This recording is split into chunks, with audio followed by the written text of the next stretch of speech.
Boa noite a todos.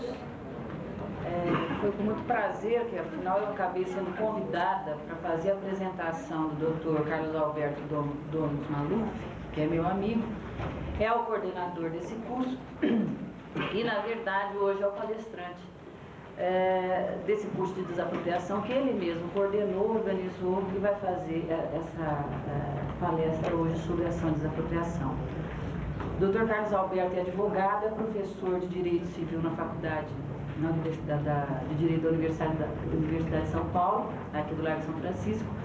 É autor de 7 livros, entre eles A Transação no Direito Civil, O Condomínio Tradicional no Direito Civil, As Condições no Direito Civil, Cláusulas de Inalienabilidade, Incomunicabilidade e Penhorabilidade, Ação de Desapropriação, especificamente o tema de hoje, e Ação de Extinção de Condomínio, além de comentários aos artigos 22 ao 26 e 37 ao 42, a Lei de Locações Urbanas, essa lei nova. Colabora com a Revista dos Tribunais, com a Revista Forense, com a Revista de Processo, com o Jornal Estado de São Paulo e, enfim, é uma pessoa, como os senhores podem perceber, tem muito a nos ensinar hoje. Dr. Carlos Alberto.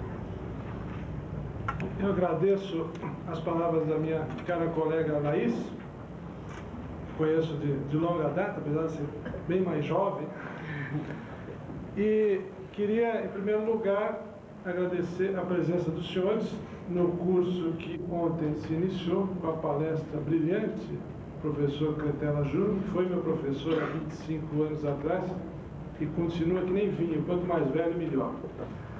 E hoje eu vou tentar continuar a grande responsabilidade desse curso da desapropriação, ontem iniciado, mas já falando sobre outros aspectos da desapropriação. E agora seria o aspecto dinâmico do processo da desapropriação. Quando eu digo a dinâmica da desapropriação, porque o professor Cretella Júnior, a preocupação dele é fornecer aos senhores as teorias, questão de utilidade pública, do interesse social, da afetação, da vinculação, enfim, aqueles conceitos que às vezes lá atrás vocês podem ter estudado nos bancos escolares, mas que no decorrer do tempo se esqueceram de detalhes importantes, a distinção entre interesse social e utilidade pública, desafetação, etc, porque ele é um administrativista por excelência. Muito embora eu seja civilista, como professor de Direito Civil, e no decorrer dessa minha vida jurídica de 25 anos de advocacia, eu ingressei por outros campos do direito, como o direito processual civil, tanto que colaboro e tenho vários artigos sobre processo, e também no campo do direito administrativo. E explico, porque eu sou advogado há quase 2 décadas de uma concessionária de energia elétrica, cujas iniciais seriam Eletropole de Cidade de São Paulo, S.A., Antiga Light. E sou herança da Antiga Light.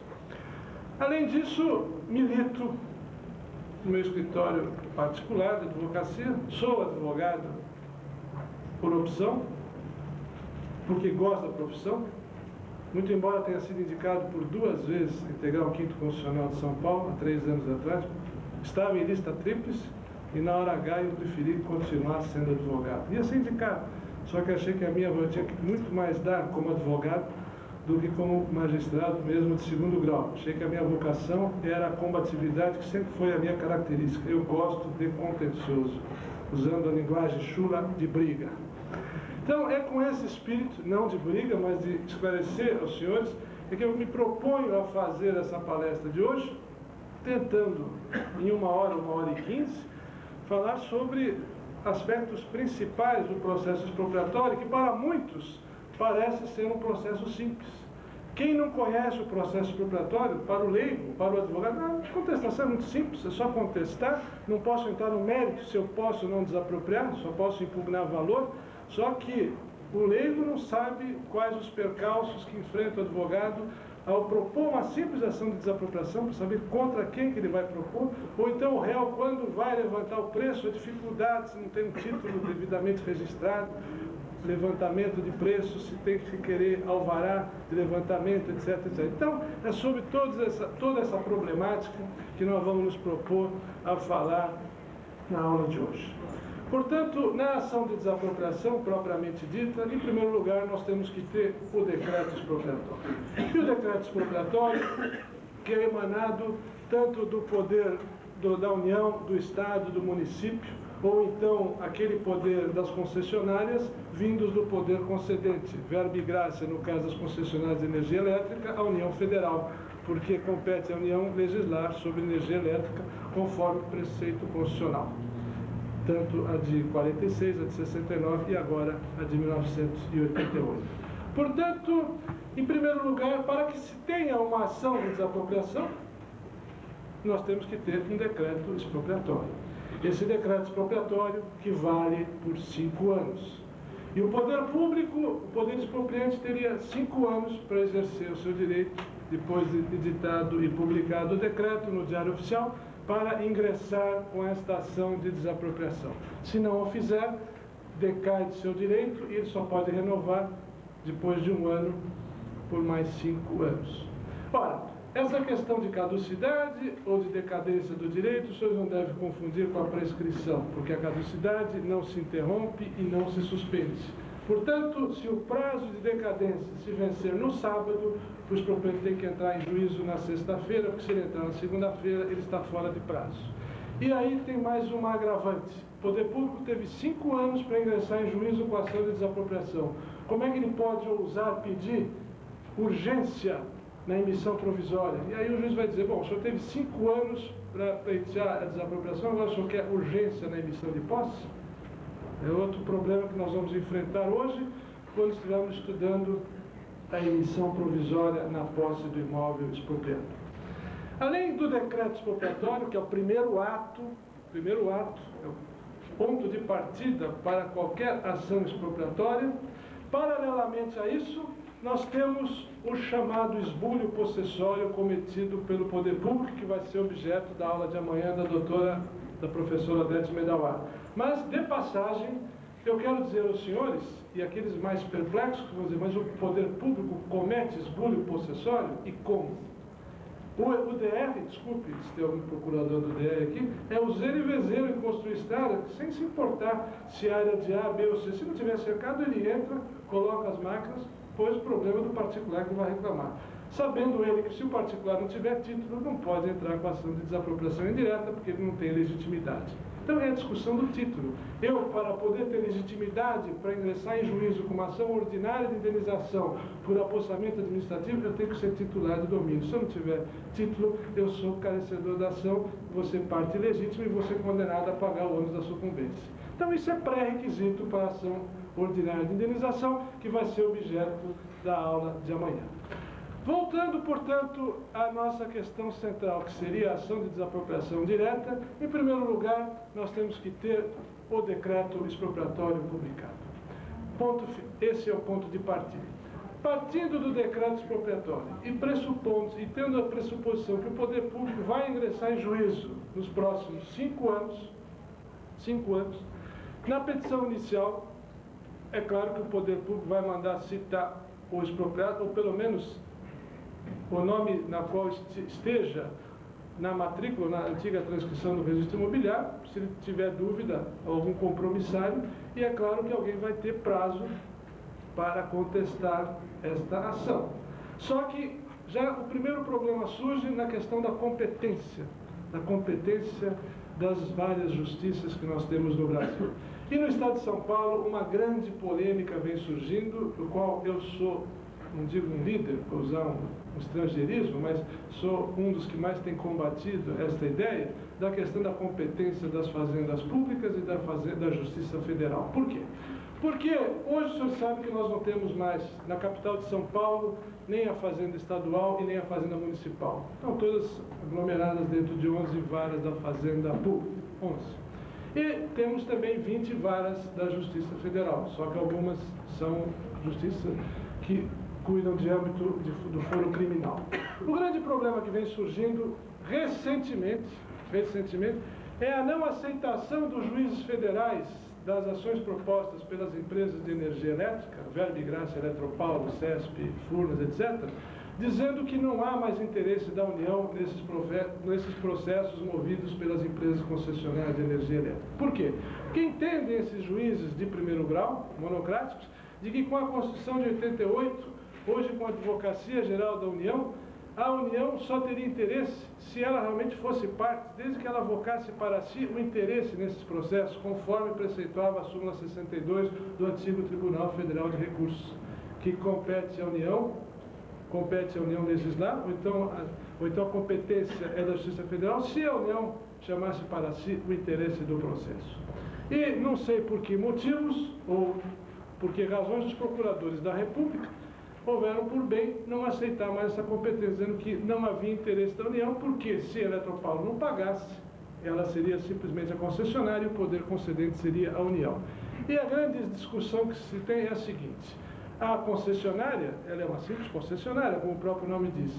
Tirando-se a concessão, aquilo vira ferro velho, um montão de coisa velha. É como uma estação de televisão, a concessão o governo tem que dar.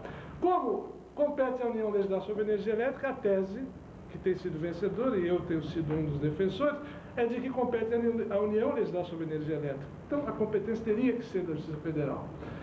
Em 1990, em fevereiro, eu tive a oportunidade de escrever um artigo no Estado de São Paulo sobre a ação por empresas de energia, artigo esse que depois foi publicado na revista de Processo. Embarcando nessa minha tese, não sei se certa ou não, mas eu lutei muito, é que alguns juízes não estão com tanta certeza quanto essa incompetência da Justiça Federal. Tanto é verdadeira essa minha assertiva que todos os agravos que eu tenho interposto, eu tenho obtido liminar e mandado de segurança para conseguir efeito suspensivo no agravo, para se discutir o mérito, qual seria a competência, para evitar o quê?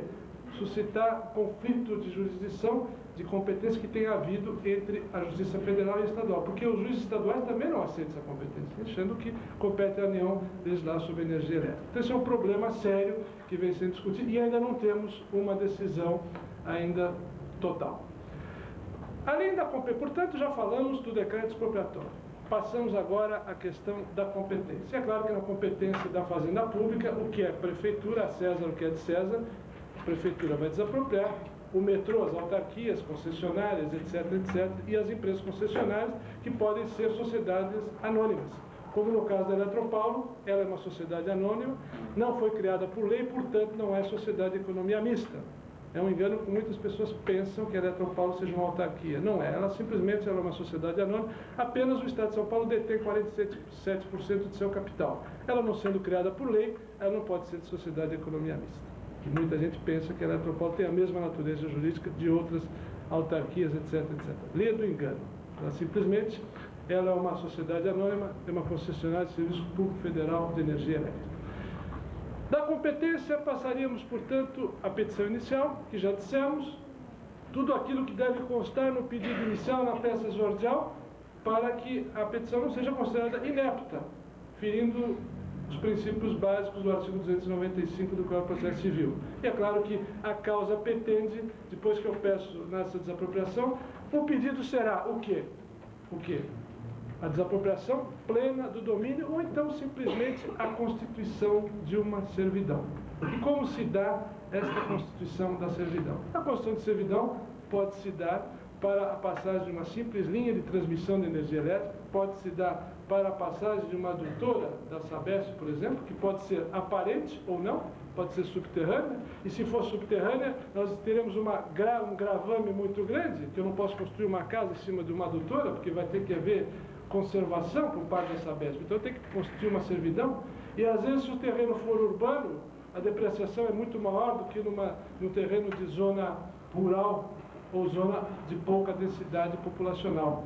Então, vocês estão vendo que o processo expropriatório não é tão simples assim. Ao leigo, sim, não. O processo de apropriação e adequação contesta recebendo de preço, não há grandes problemas. Não, vocês estão vendo que em 5, 10 minutos eu já estou apontando vários problemas aos senhores. Na questão da desapropriação de domínio, portanto, eu quero domínio pleno para lá alargar uma rua ou uma avenida. No caso de construção de servidão, passar uma linha de transmissão. No caso da adutora de água, passagem de uma adutora de água. Enfim, qualquer outro tipo que alguma concessionária de serviço tem que levar esse serviço e energizar. Energia elétrica, no caso de água, tem que levar. Telefonia, na vida moderna. Hoje em dia, por exemplo, faixa não edificante, e nós já que estamos falando no século XX, o problema da aeronáutica. Se vocês forem ao aeroporto de Cumbica, vocês vão verificar que onde está a cabeceira da pista, eu não posso construir acima de 6 metros de altura. Isso não seria uma restrição, uma limitação ao meu direito de propriedade? É claro.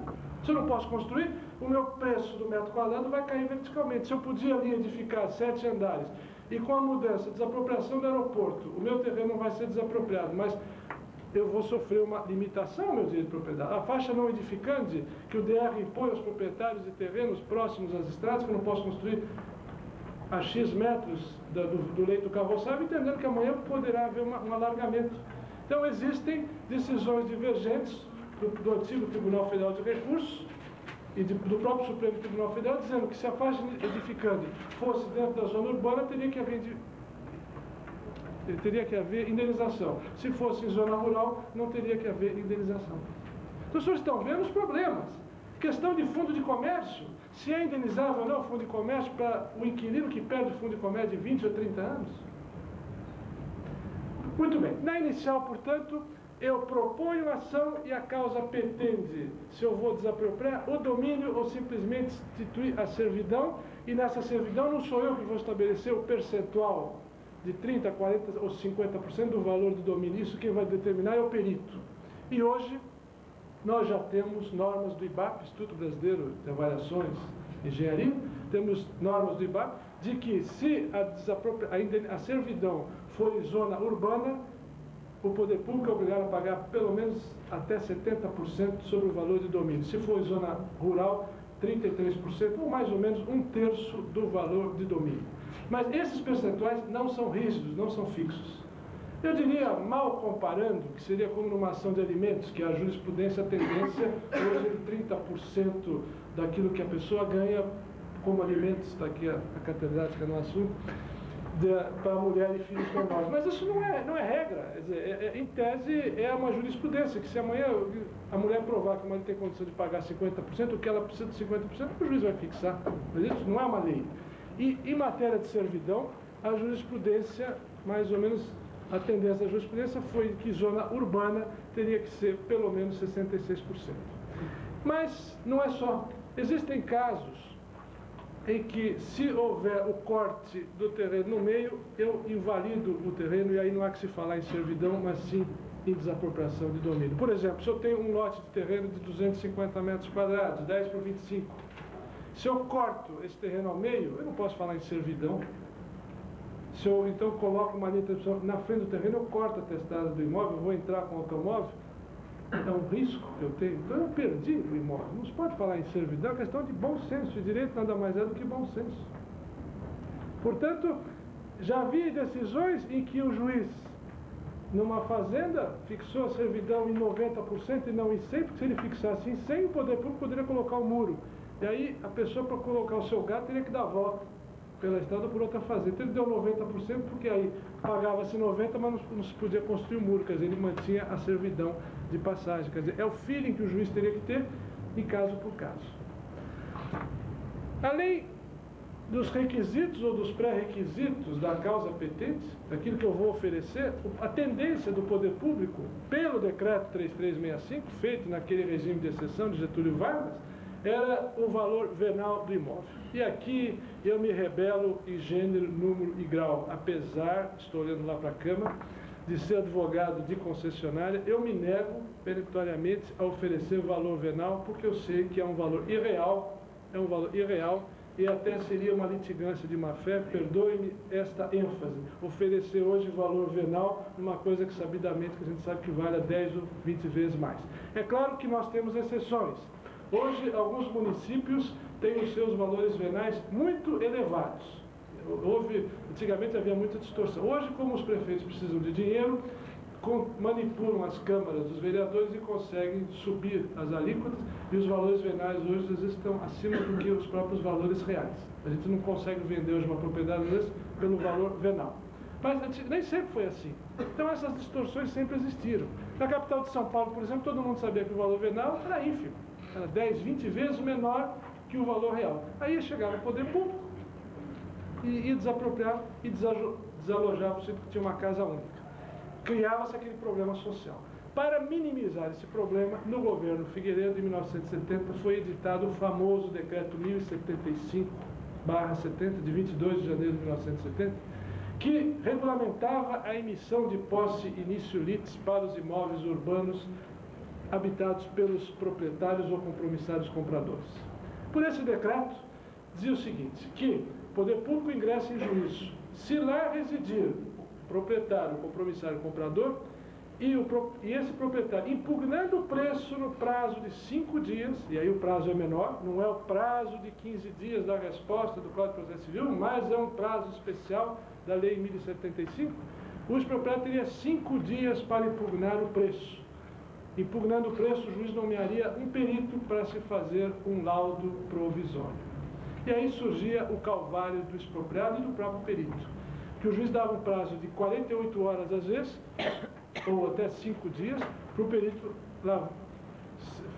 elaborar um laudo provisório. Olha, eu pergunto aos senhores sem consciência. Eu não sou engenheiro, mas trabalho com engenheiro o dia inteiro, então já tenho até experiência nisso aí, já conheço o laudo, né? A gente aprende.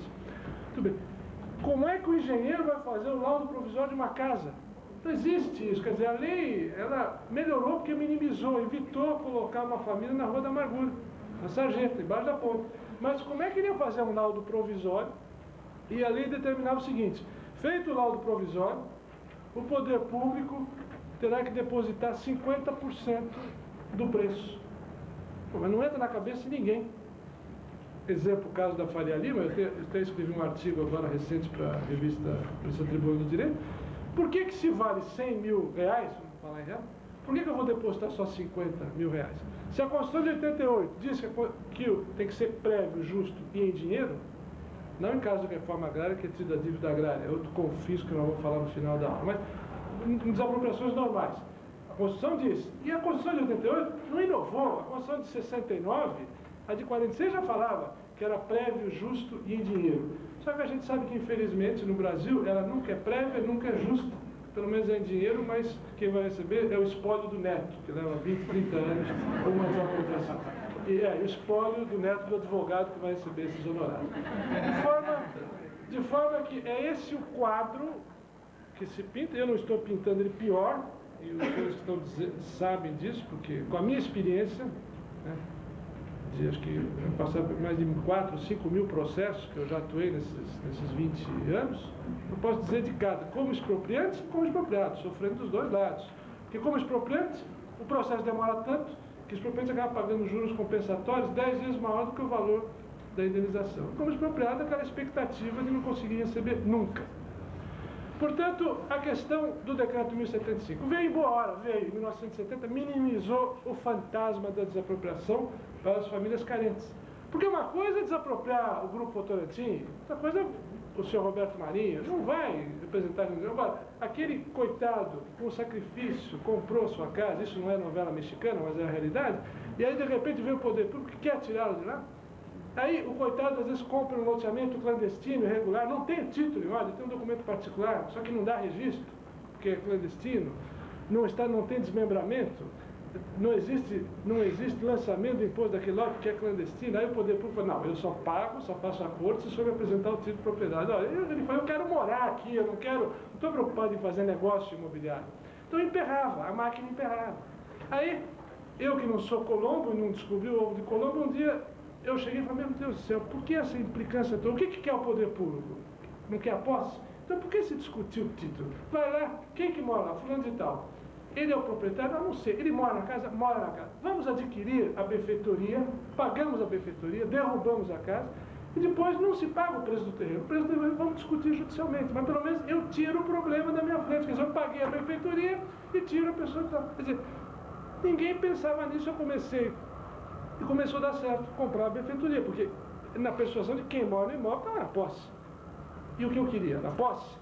E o grande problema, e aí que está a imoralidade do sistema, o poder público que ele quer é a posse provisória, porque depois que ele tem a posse provisória, ele deita e rola, ele não tem o menor interesse que o processo vá para frente. Ele fala, bom, eu quero emissão.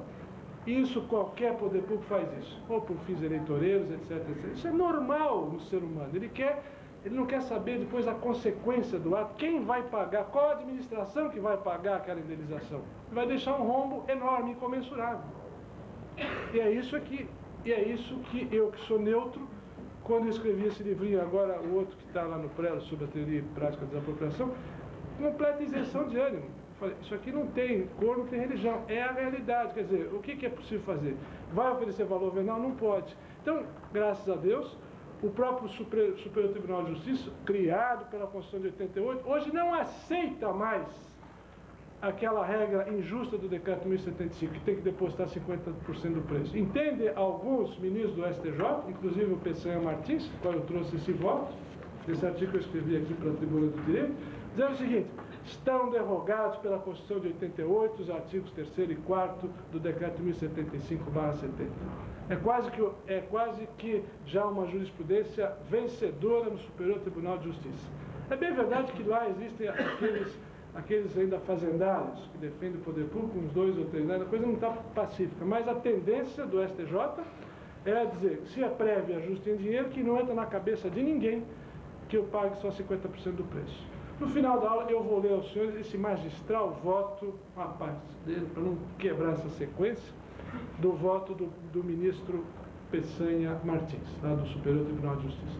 Portanto, nessa questão da emissão provisória, que é o que o poder público quer, qual é o grande argumento do poder público para resolver? E eu já estou dando essa coordenada aos senhores. Quer dizer, existe o problema, moram pessoas ali, eles não têm título de propriedade, então não se pode fazer acordo amigável, eles querem vender, só que não conseguem cumprir o artigo 34 da Lei 3365, prova de título de propriedade, negativa de tributos, porque se não tem tributo lançado do lote, ele não vai ter da área maior, às vezes é do loteador, que fez um loteamento clandestino. Mas coloca na cadeia o loteador, mas ele não quer isso, ele quer receber o dinheiro, não quer resolver o problema do loteador, se o Ministério Público vai denunciar, se não vai denunciar, se é loteamento irregular ou se é loteamento clandestino. Porque tem uma distinção: o loteamento clandestino é aquele que não está aprovado em lugar nenhum. E o loteamento irregular é aquele que está aprovado pelo poder público, só que não está registrado no registro de imóveis. É diferente, mas na prática não é o mesmo, porque eu não consigo transferir o lote. Na prática é a mesma coisa. Claro que a sanção penal é diferente, porque o loteador que está com o loteamento irregular, ele já está com ele aprovado, então ele está com boa fé de acertar aquele loteamento. Portanto, o cerne da nossa aula, que vocês já estão percebendo, essa questão de emissão provisória e definitiva, sempre me preocupou. Então, esse problema, o poder público, se ele agir dessa forma, e sem muita burocracia, porque